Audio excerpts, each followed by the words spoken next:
All right, cool.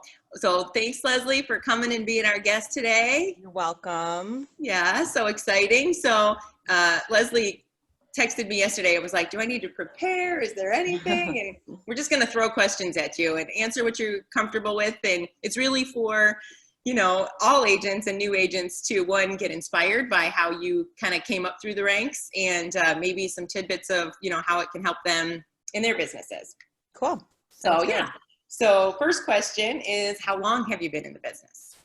So I started in 2011. I did the course at home, and that was my first mistake. I should have taken it in the class. It took me probably the full 6 months they give you. Right. But I started in 2011 and came right to Keller Williams. So I've never been anywhere else. I've only been at Keller Williams. Okay. And did you come straight into Mandy's team, or did you come as a solo agent? No. So I started as a single agent and was working with both listings and buyers. And I say that lightly. My first year I made $12,000, and I tell everybody it was like the lightest year of my life, but it was fine. I was prepared for it. It was the time I turned to real estate at that point because I'd saved up, like, ready to not make money for a while. So I was ready to go. But I worked with both listings and buyers, and at that point, there was another team leader there who, you can't have your name on a sign when you are a team leader. You can't sell, or at that point or whatever, she couldn't do it. I don't know what the story was, but so she was giving me her leads, and I was working her leads, and she had some big leads. So I was just kind of thrown into some very high profile people, and I was like, oh my gosh. And I feel like that's where I learned a lot at the beginning too, because she was kind of a fighter, confident, knew what she was doing type of person. So I was thrown into that relationship and had to be that as well, which definitely helped at the beginning. So I helped her with those, like a couple listings and a couple buyers.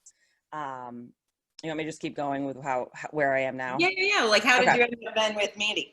Okay. And then as time went on, that team leader was recruiting people, and one of them was Mandy. So she said to Mandy, come over to Keller Williams. I have an awesome buyer's agent for you.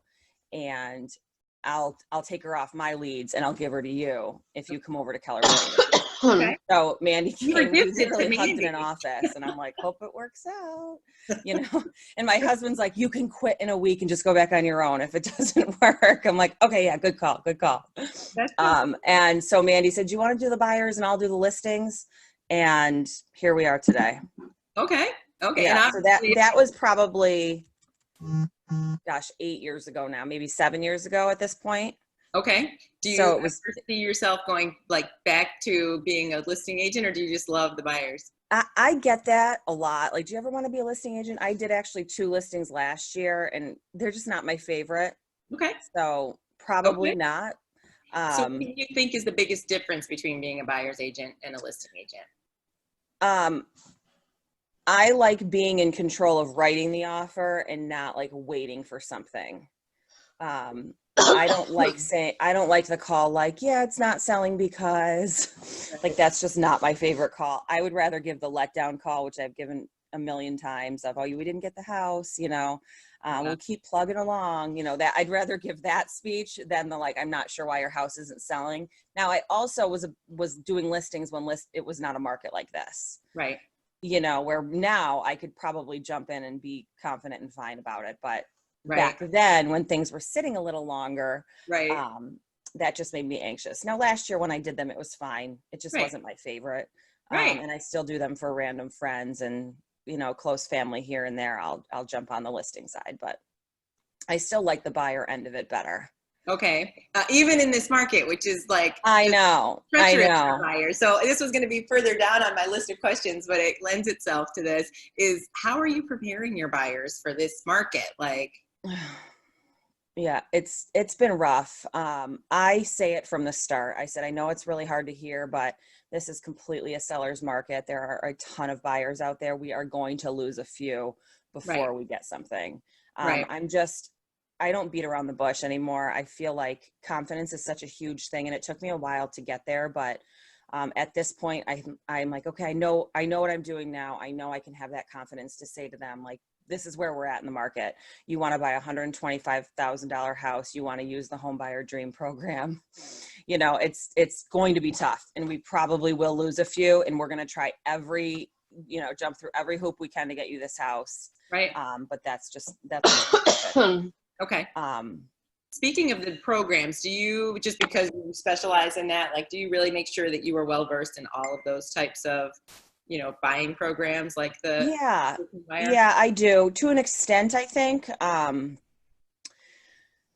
use somebody who does most of my grants. I refer him to most of my grants, so he does a better job of explaining like every little nitty gritty of how you qualify and all of that.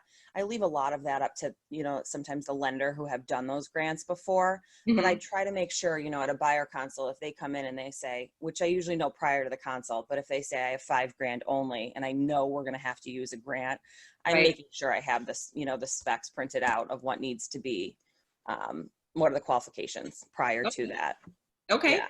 And that's actually good too, that you were just talking about before you meet them. So what's your process? So you get a call, someone's like, hey, I heard you're fantastic. I want to work with you.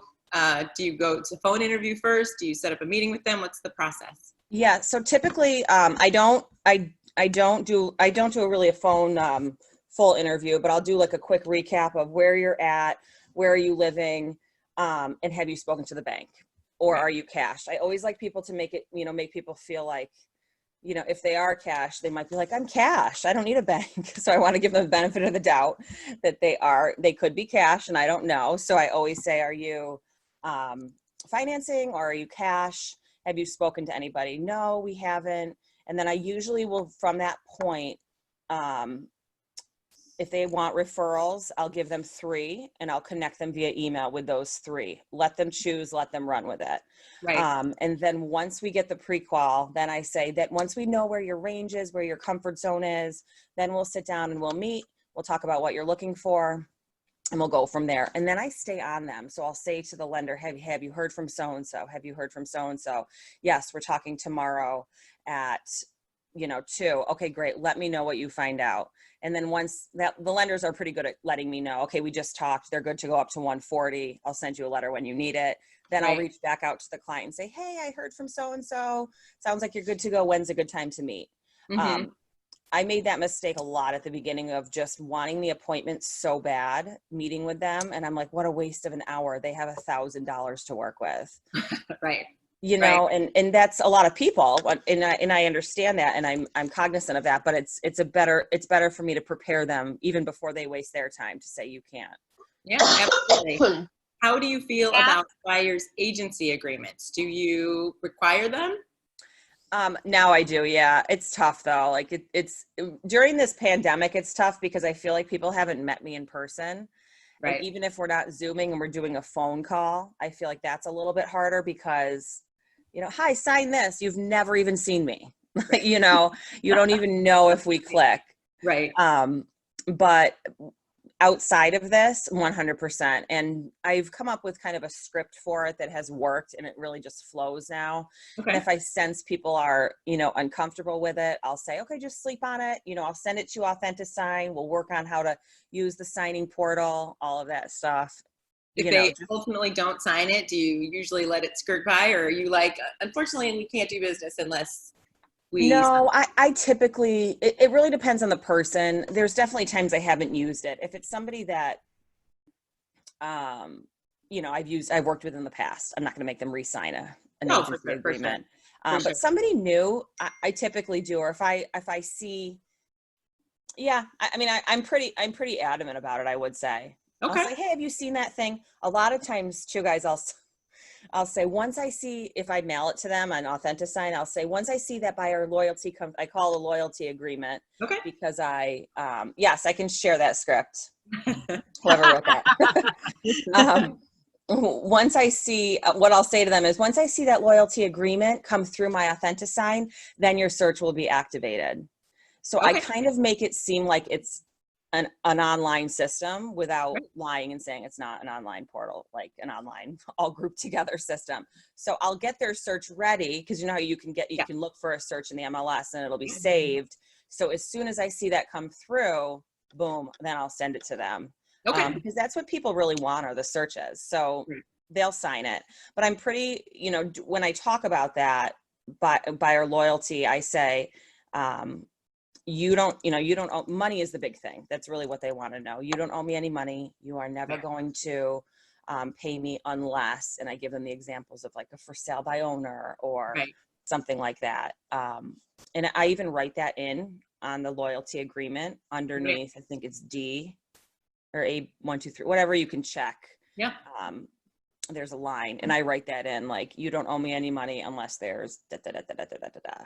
Although this is interesting, I just ran into yesterday an offer which isn't a bank deal, because I've run into with bank deals where they're doing the 2.5%. Mm-hmm. But yesterday I just found my first regular old agent who's only offering 2.25% to the buyer's agent, and I was like, oh, well, that kind of stinks. Like, do I need to then, I guess it's a decision I have to make. But I write an addendum and I attach it to the contract, have my buyer sign it and send it over saying seller will pay 3%.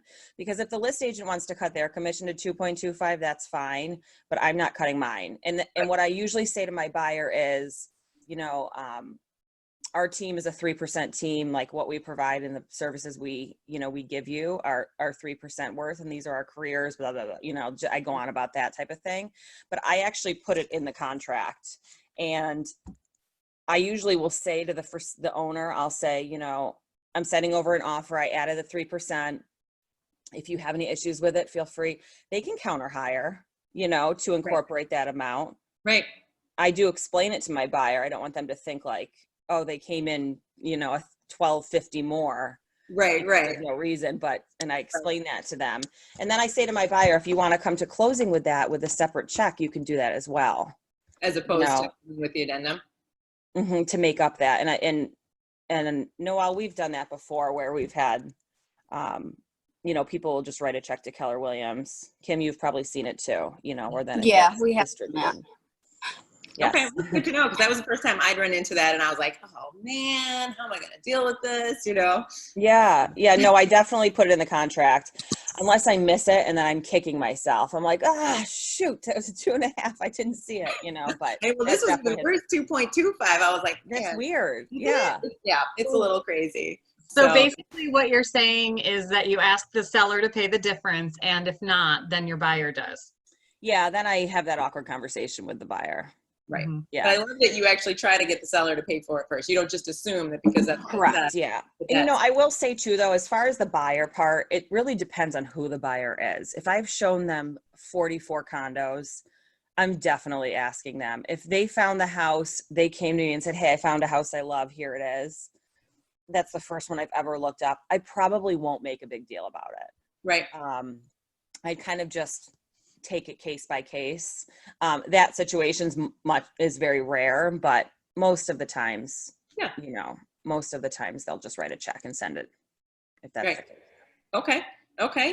Yeah. So as far as like your strategy, like how do you go about finding your buyers? So a lot of it right now is referral based, just from past clients. I try to get in with different niches. So, teachers, like I have ironically 5 or 6 teachers at this one school, and really work those group of people. I have a niche of nurses, that I swear this one nurse has referred me 5 or 6 people last year. Right. Just getting into those niche of people, are going to be first time home buyers is right. huge. So what does it mean to work your clients? Like, what is that process? So I'll give them a lot of touches, more probably than the rest of them. I mean, our system does a lot of touches here and there. And even this pandemic stuff, like reaching out to everybody, when Mandy proposed that idea, I was like, oh gosh, this is going to take me hours to do. But the emails and the calls I've been receiving back, I'm like, no one cares about hearing from me. Like, well, they're not sitting there going, where's my realtor? I haven't heard from her. But the calls and the heartfelt emails I've been receiving back that I've actually reached out to them have been something that I know will help me in the future. I mean, I'm talking people I haven't talked to in 5 or 6 years. Right. And You know, didn't so really, like, that's been huge. And I was like annoyed by it at the beginning. And then I finally broke down and was like, this was the best thing I've ever done. okay. It takes time, but it was really a good idea. Okay. So Yeah. what was your strategy pre-pandemic as far as, nurturing those clients? I try to set a time like for a couple times a week just to go through.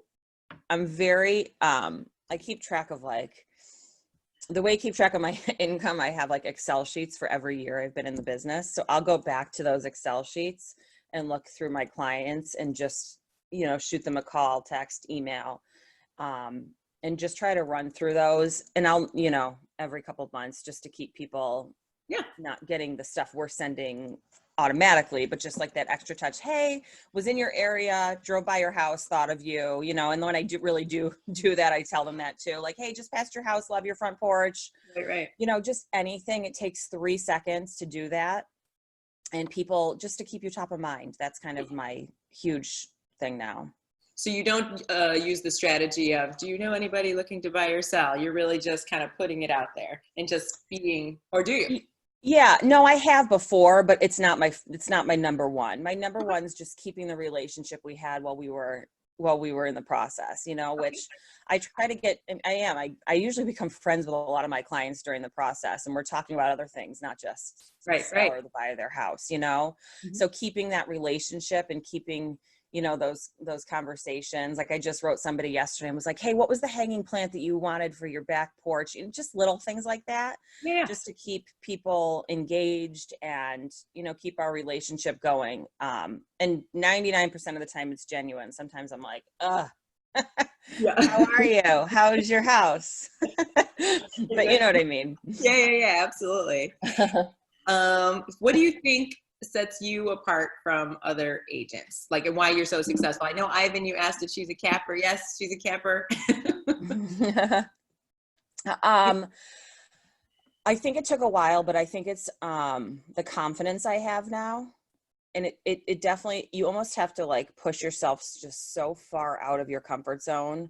You have to fake it to make it. You really do. Those first few years, you really have to act like you're the expert, even if you don't know much. And that's what, when I started Mandy's team, on her team, I was still very new. I wasn't that many transactions under my belt.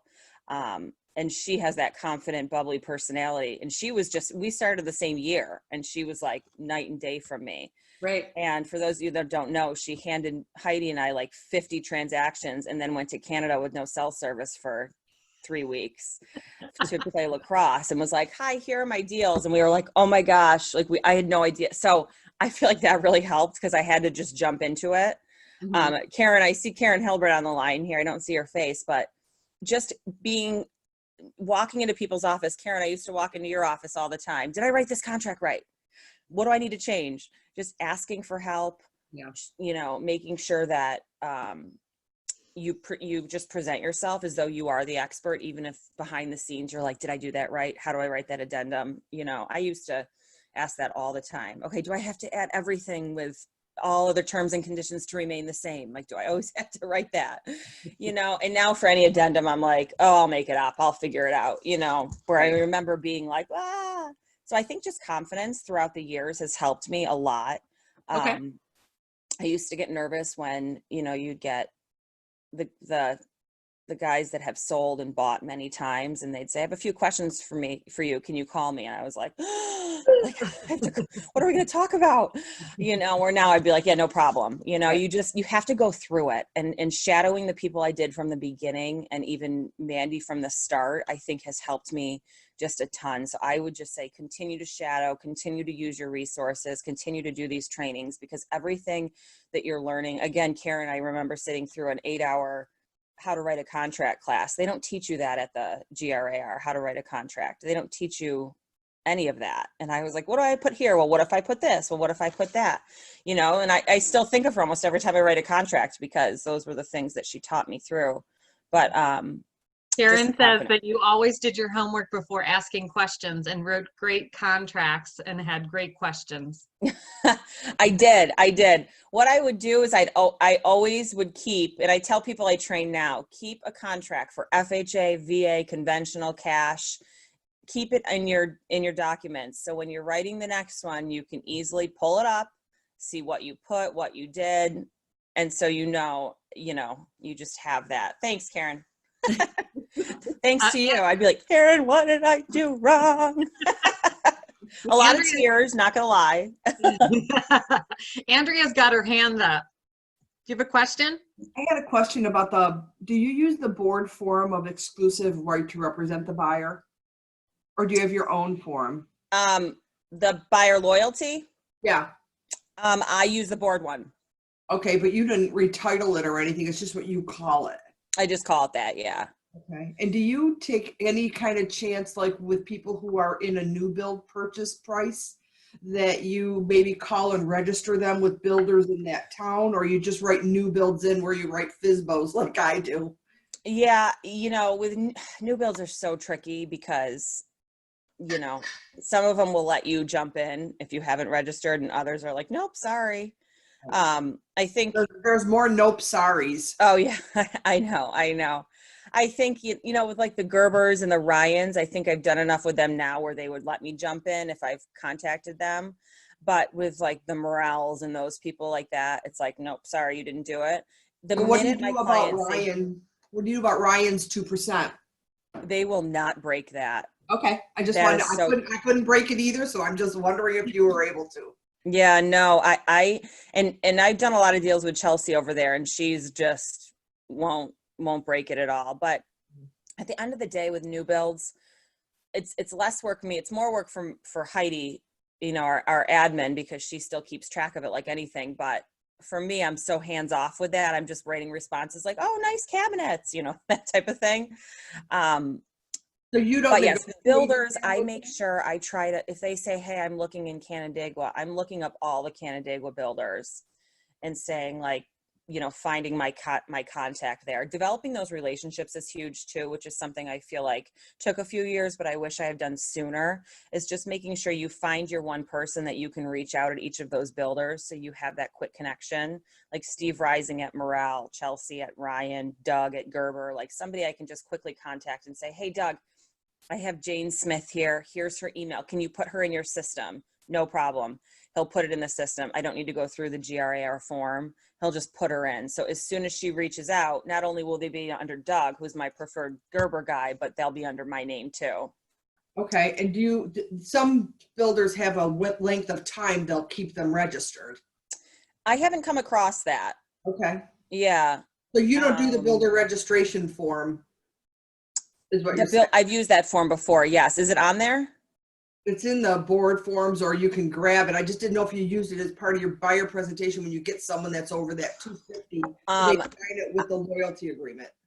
I don't know. Sorry. I use it on the side. Like if they say, hey, we're interested in this one, if they get something sent to them, I do always say, I'm in my buyer presentation, make sure you let me know if you're thinking of building, because I need to reach out to the builder prior to you reaching out so I can actually represent you. I do say that.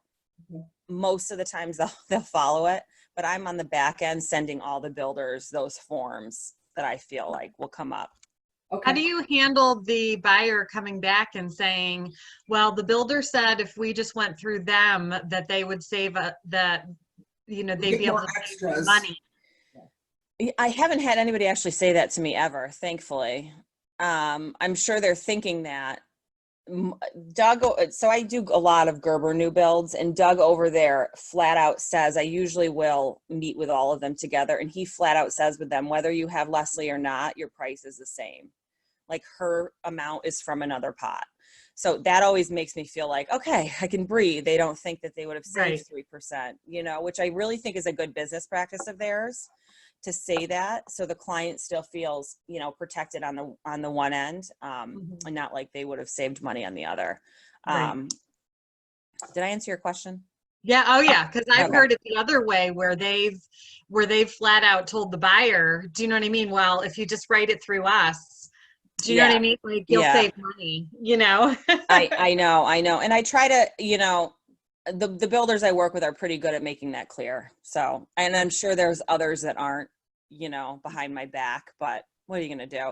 And that's Right. why when I have new builds and we're really trying to implement that more this year, especially just with all of, this time we've had at home. Heidi, my admin, and I have had a lot of meetings on how can we be more involved in the new build process. Like I'm doing now drive-bys and of the lot and saying, like, taking pictures and saying like, hey, Susan, look at your new framing. Like, so excited. If it's any little thing I can do for them along the way, I'm not usually at their kitchen appointment picking out cabinets, but if I can do those extra touches just to add that extra excitement and whatnot, I really do try to.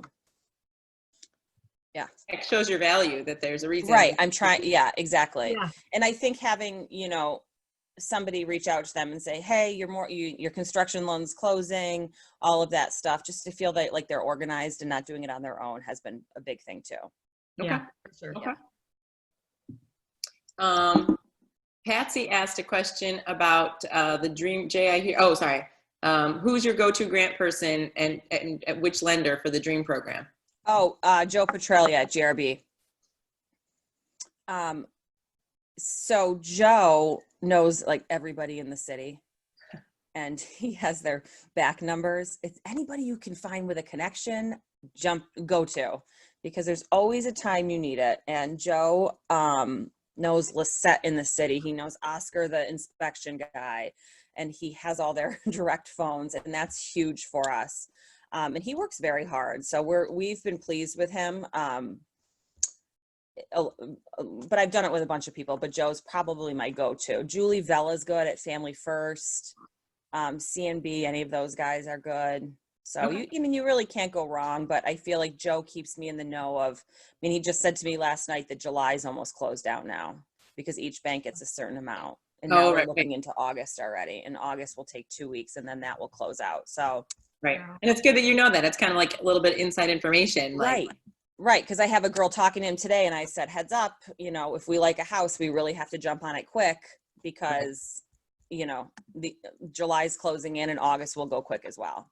Right. Right. Right. Absolutely. Do you see any changes in the future from what's happening now? Like, are you having any predictions?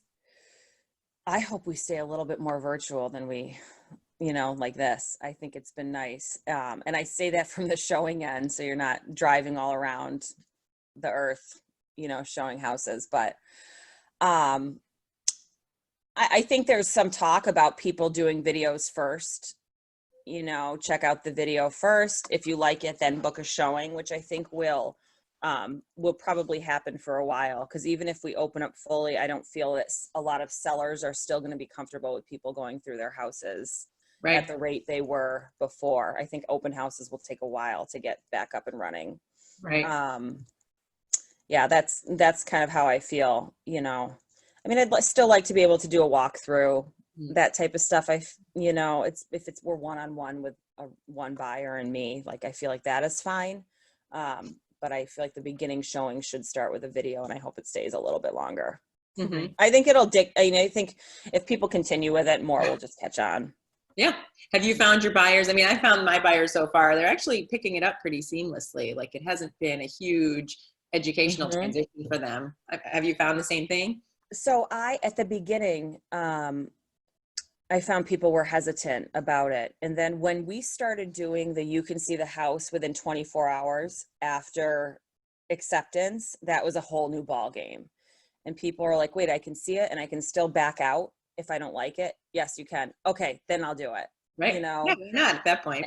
Exactly. So what, I have a showing agent, Tammy, and what we did together was reach out to past people that have been quiet, during the beginning, March, April, and say like, hey, here's what's going on now.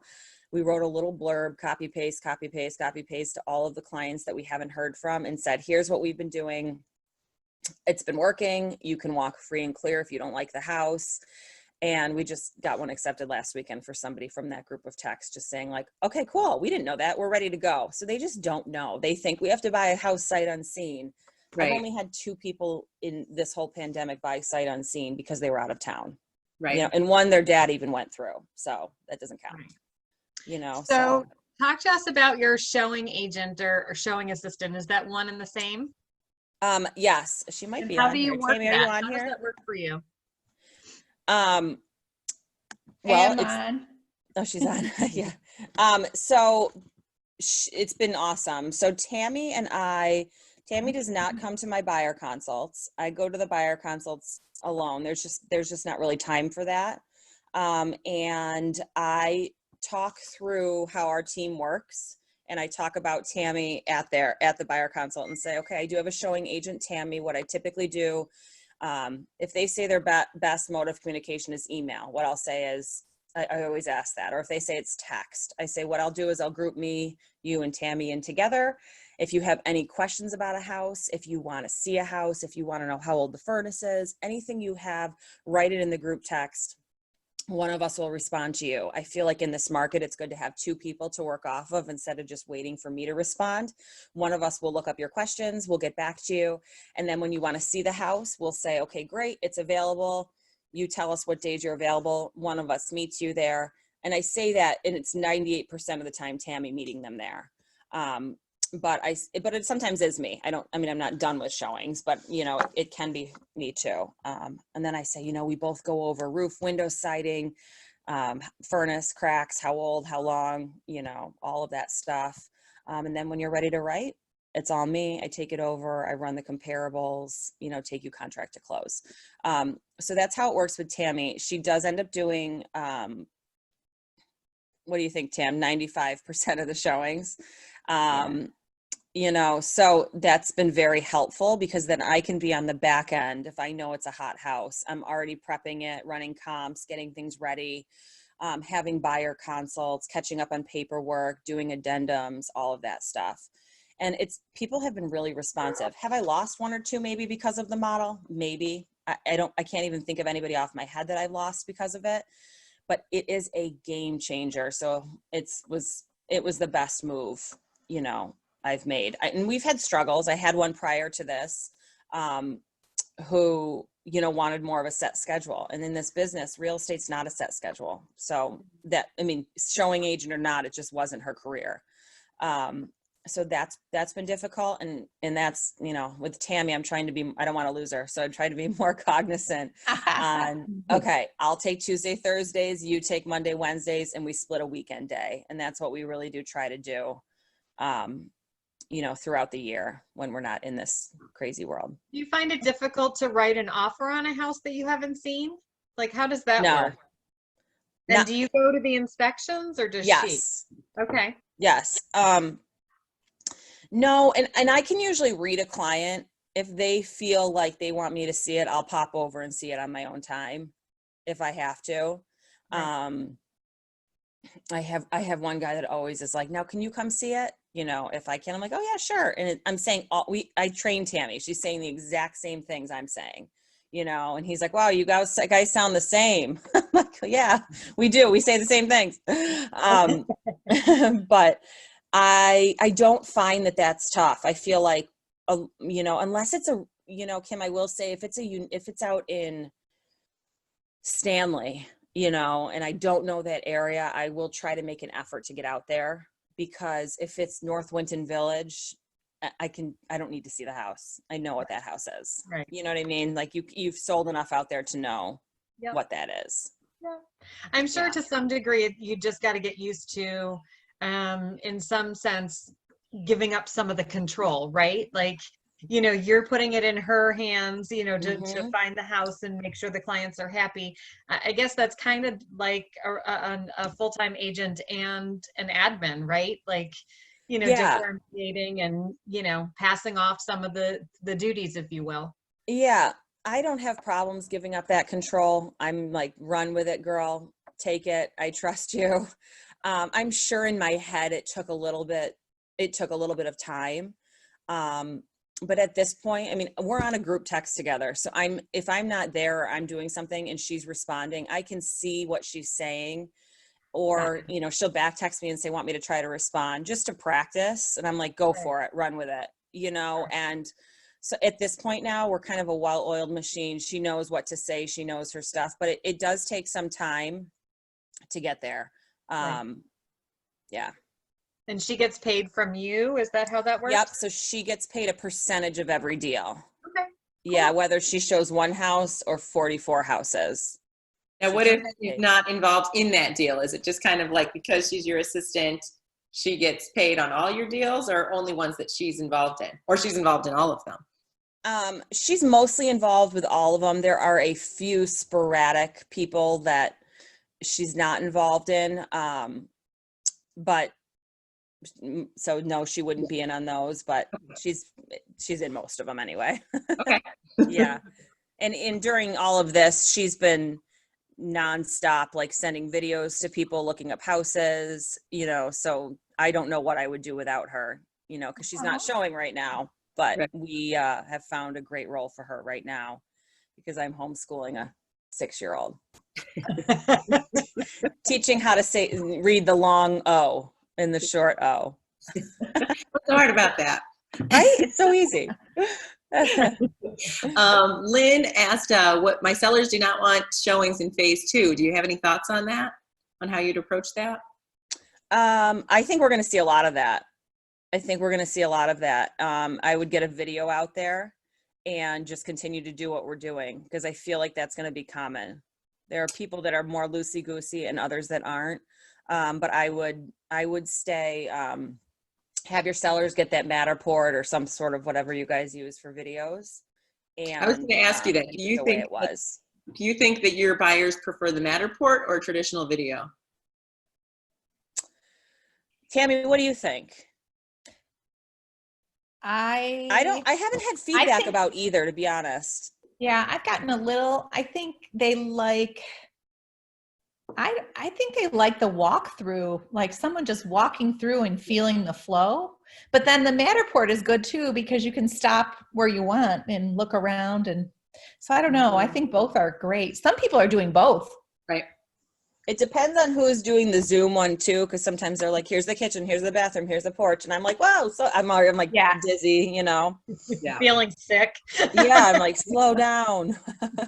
But I'm telling you, once that 24-hour thing came in, it was a game changer for offers. So, and I think it's realistic no one wants a deal to die at the final walkthrough. So Right. I think it's realistic. Yeah, better to know sooner than later for sure. Yeah. I have a question, Leslie. When you Yeah. have that 24 hours and they go, and what's the percentage of buyers who have not liked the house once they walked in? 0. Really? Mm-hmm. I had a horrible one on a listing, so that's why I'm asking if you've seen it. I Um, had 15 offers and the 8th person bought it. Okay, let me back up. My buyers have always liked it, but we have been the second or third buyer. Okay. In So the there were house. others that backed out of it. Mine Did didn't back out. Did they ever want to offer lower after they saw Yep. it? Yep, I had a house in Greece. She went through, it was like 199. She wanted to offer 244 or 224. There were 5 or 6 offers in. We went in and she was like, I would have never offered this if I saw it. The carpets were shot, the dogs chewed the molding. And I said, okay, well, what would you pay? Because now she's buyer number 2. So you can tell pregnant seller is already stressed. There's been 2 strangers in her house. I think they'll be able to negotiate with us. They don't want a third person coming through and keep doing this over and over. So she said, I'll offer 211, and we got it for 211. Okay. So. It's not as easy. Like we get on our Zoom office calls and they're like, don't worry about it. People want a house. They're just going to go in and buy it. And that's not the case. So No, yeah. And I haven't had any buyers walk after seeing it, but I have been the second or third buyer in there. gotcha. Well, I know you're not a listing agent, but for me, because I do a lot of listings, I'm having the top offers go in. So I'm taking Yes. a window of time in the 24 hours and scheduling like the top 4 people. And if people fall off, I just stick with the ones that still want it.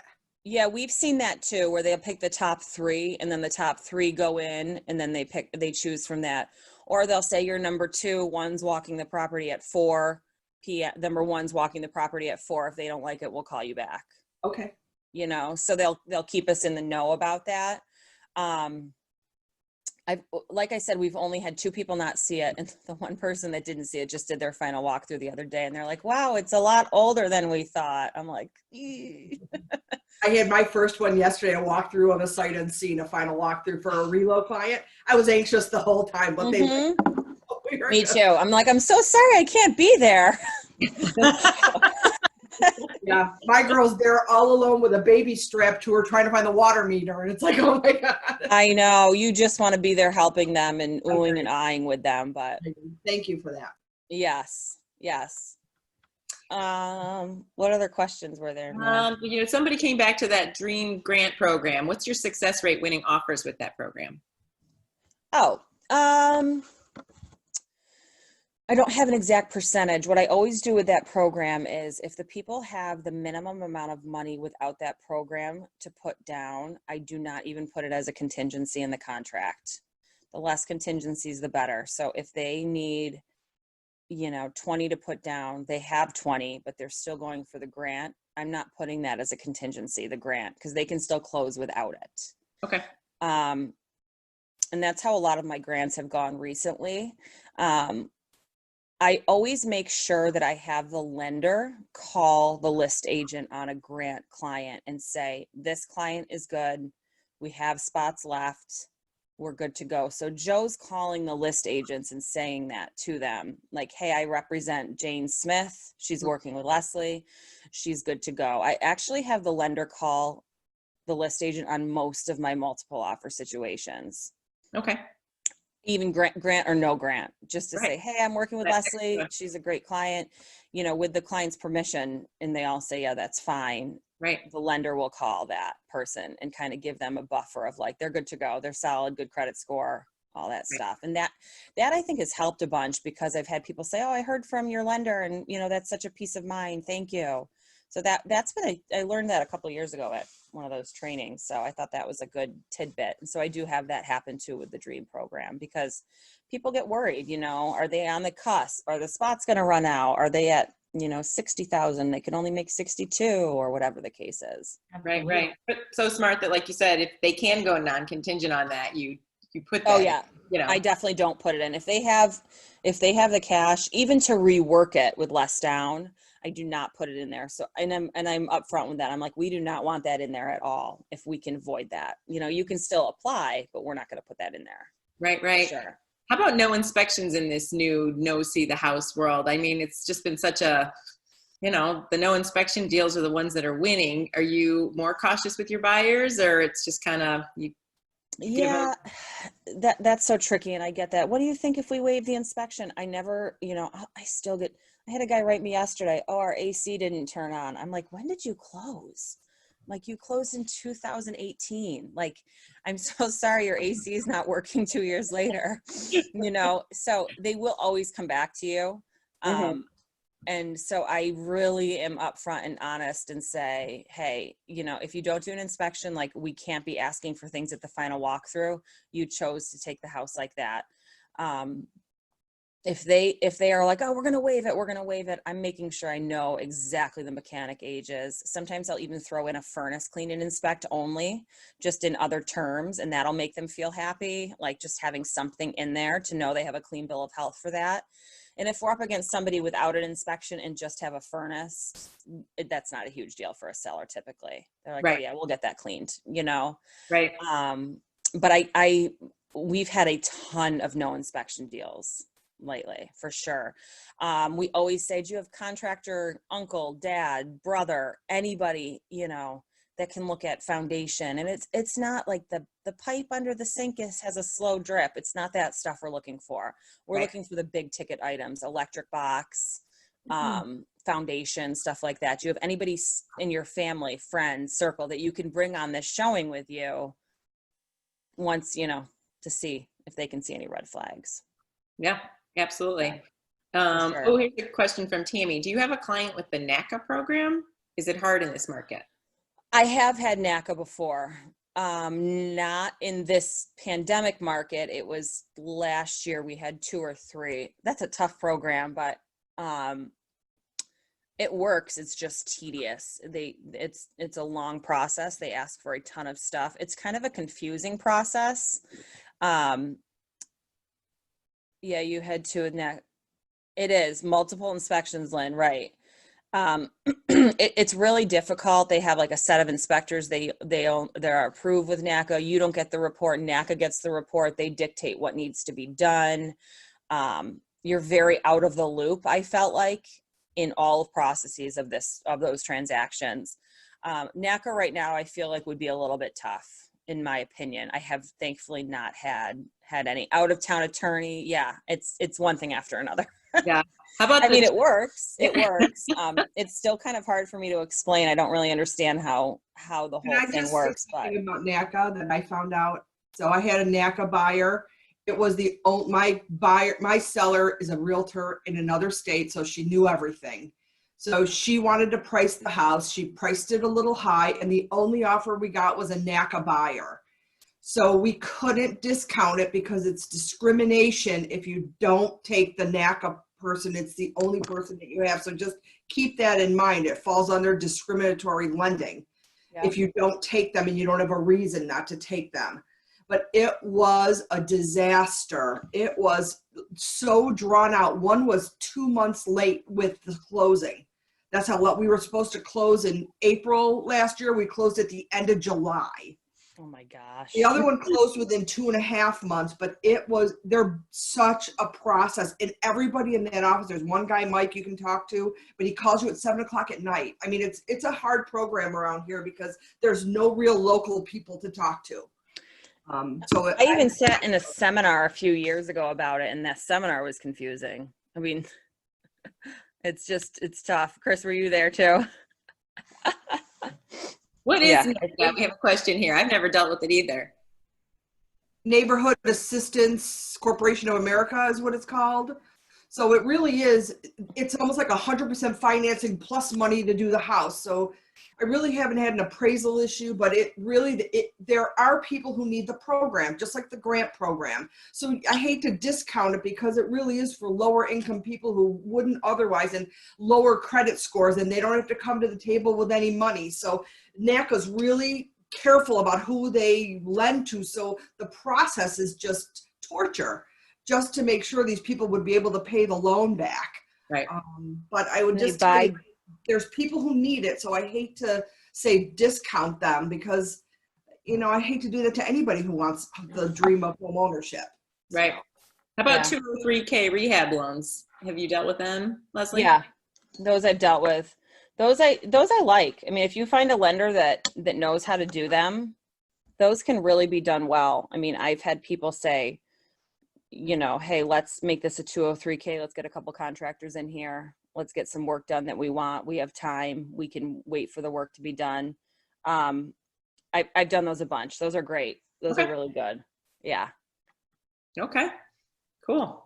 So we're running out of questions here. So I guess the biggest one is new agents out there. If you had recommendations for them, like what's your biggest recommendation for the new starting out agents out there, as far as what you'd be doing, anything for them, any advice? I would be shadowing. Every step of the way I could. Showings, first showings, when you follow somebody who is showing clients houses where they've never seen, you act as though you've never seen a house before. You want to look like the expert from the get-go. That I would just shadow a buyer's consult, shadow everything you can, open houses. Like I said, first showings, how they negotiate, everything like that. Because the more you see, the more you'll start making up your own scripts and coming to your own, making your own words on how to say things and whatnot. And just acting confident. If you don't know, say, oh, you know what, let me check on that. Let me call you right back. I'm just going to check. The amount of times I say, I'm just going to check with the attorney on that one.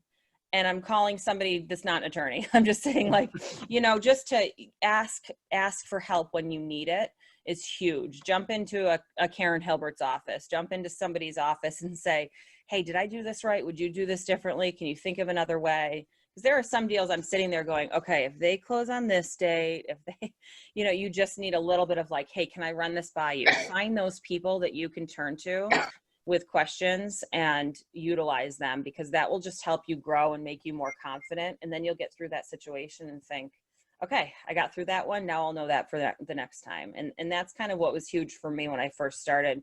Not only Mandy, but the girl prior. I mean, she had some high-end doctor clients who were just no personality, just, this is what we want. We want to offer this. And it's like, okay, I got to be confident. I got to run with it. Then I can cry when I hang up the phone. My husband's like, you haven't cried in years over real estate. I'm like, I know. Aren't you proud? Don't jinx it. Right? I was like, the tears have ended. Just kidding. I'm sure they haven't, but it becomes less and less because it's, it's their biggest purchase, one of their biggest purchases. So it's stressful, and you just have to have that confidence and turn to the people that have been in the business and you trust their opinion, and just say, here's where I'm at. I even say to some agents like, hey, I've never done this way. And I had somebody from Syracuse I'm doing a deal with. They referred me a client, and they have to sell a house in Syracuse. And she's like, yeah, well, we have the 48 in, but the 48 doesn't work. I'm like, I don't know what you're talking about. What is a 48?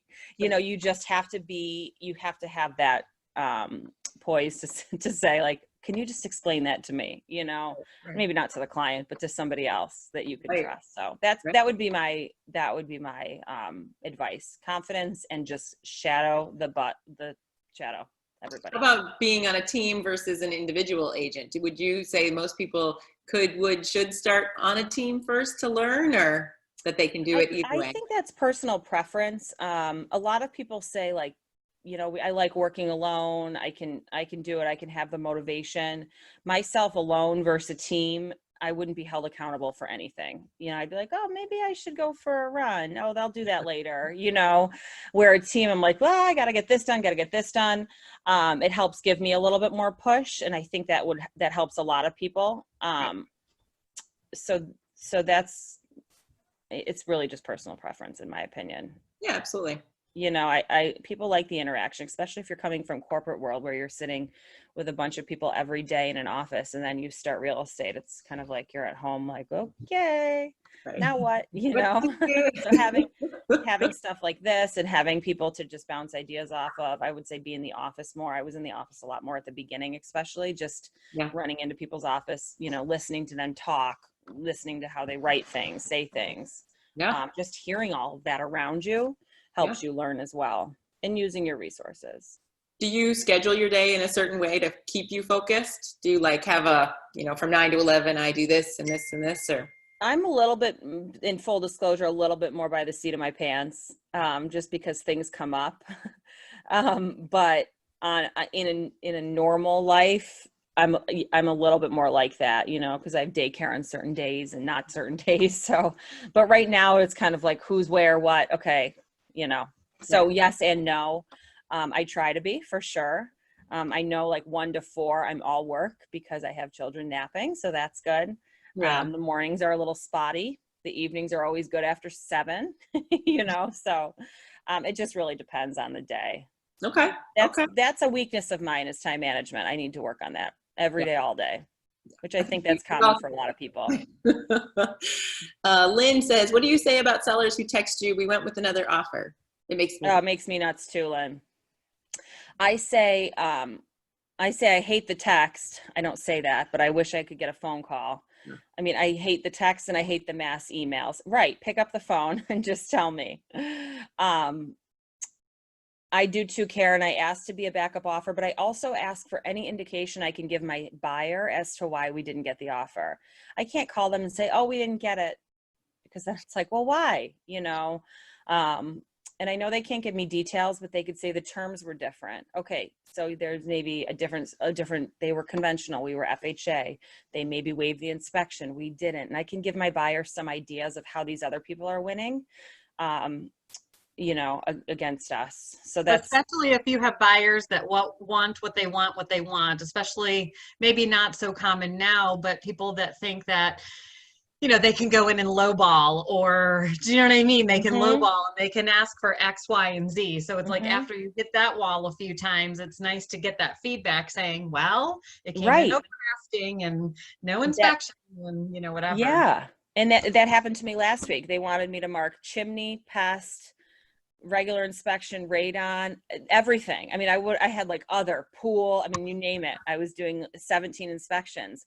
And I said to them, I said, this is going to be dollar signs to the seller, because if anything comes up on any of these inspections, they're going to think you're going to ask for more money. So let's just put the regular inspections. And then if they see any signs of pests, if they see any signs of chimney cracking and stuff, then we can bring the other guys in. But let's, try to be as, we still get you protected, but make us in the best light we can from the start. But yeah, so I typically try to get info as why we didn't get it, and whatnot. Excellent. Yeah. It is unprofessional. I know. I don't like the text either. Although the calls get really like, oh, hi. Oh, we didn't get it. Okay. Thank you. Well, a good learning thing for your clients, though. I mean, as much as we hate getting that call or text, Yeah. it teaches them how to write. And then all of a sudden on the 5th house, they have their come to Jesus meeting. And Right. then they Right. write a strong offer. Right. I usually can tell the clients that have to lose a few before they get a house. Of course you do. I'll say to Tammy, we're in the long haul with these people. They got to lose a few. Right. Their $2,000 escalation isn't going to cut it here. Now I want to jump in and say to Leslie, no, let's tell them now how to do it. I'm like, don't you do. They have to learn. They do. They do have to learn. Yeah, for sure. For sure. They have to lose that house that they were awake all night wondering if they were going to get that offer. That's the house they have to lose. Yeah. Yeah. And I always say to them too, the amount of times I say you're in the driver's seat, I say it multiple times a day. I said, I'm just here to give my opinion, but this is kind of what I'm seeing right now in the market. You're in the driver's seat. If we have 10 inspections checked, it's probably not going to fly. If we're against other houses that just have irregular engineers, like they're not going to want to go with us, even if we are $5,000 over. Right. So yes, fierce conversations for sure. And I feel like that takes time too. And that takes confidence. And you have to really just say, have to trust in what you know and trust in your experiences, and maybe lack of experience, but just confidence and learning from people around you, is what I would say. Awesome. Yeah. Awesome. You're awesome. Oh, thanks guys. Thanks for having me. This was great. Thank you. Yeah, this is fantastic. So thanks, guys. Yeah. Thanks guys. Have a good day. Bye. Let me know if you have any questions.